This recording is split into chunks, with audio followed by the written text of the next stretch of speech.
This weekend's reading of Isaiah is part of what is known as the Book of Consolation to comfort Jews during their 70-year exile in Babylon.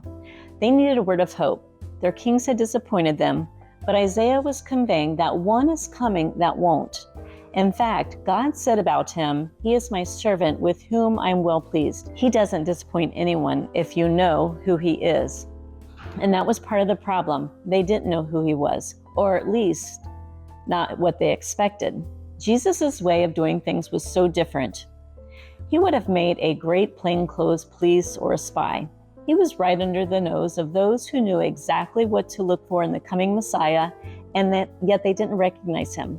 In fact, they denied it was him. They expected one thing, a military leader, and got another, sacrificial lamb.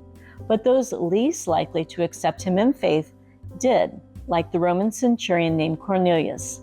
Luke describes him and his family as devout and God-fearing, and that he gave generously to those in need and prayed to God regularly. Most likely, Cornelius would have been influenced by a polytheistic religion that Rome was known for and honored many deities. But Cornelius had the eyes and ears to hear the message from the one true God and did what he was asked by God to do. And in obedience to God, he sent his 3 servants to go find Peter. The Lord was also speaking to Peter at that time to prepare him for these men's visits.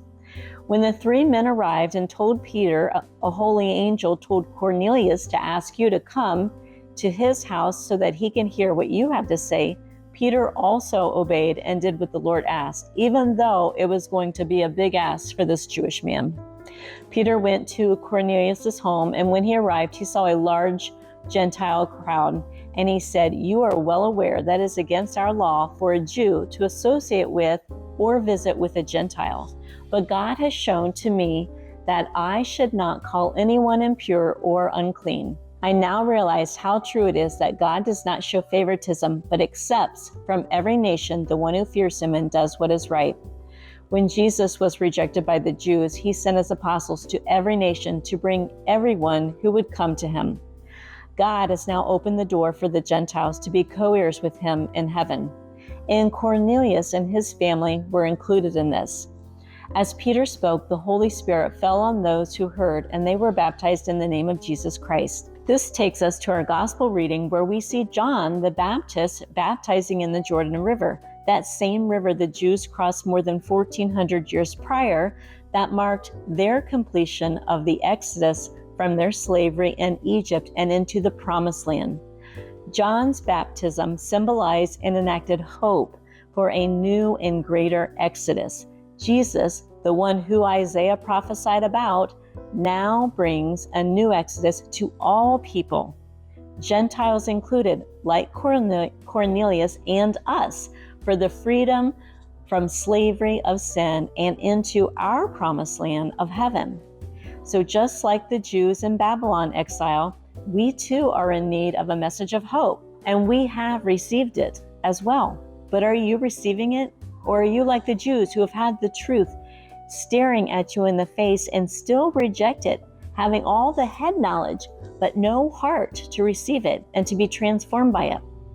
Or are you like Cornelius, who had no head knowledge of God, but he had a soft heart, and it transformed his heart.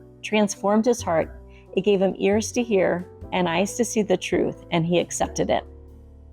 God did not create anyone for hell. He wants all of us to be in heaven with him.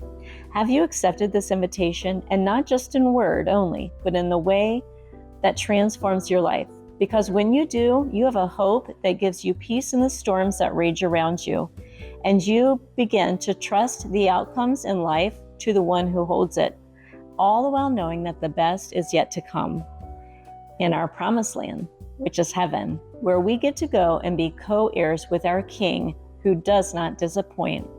If you don't know him like this, I invite you to spend time in prayer and beg God to reveal himself to you.